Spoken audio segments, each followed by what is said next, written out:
lows in the mid-60s. Sunday, partly sunny. A 40% chance.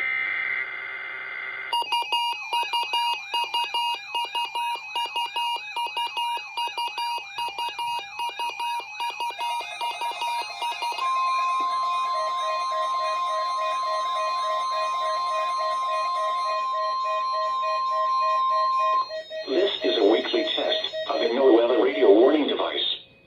During potentially dangerous weather situations, specially built receivers are automatically activated to warn of the impending hazard.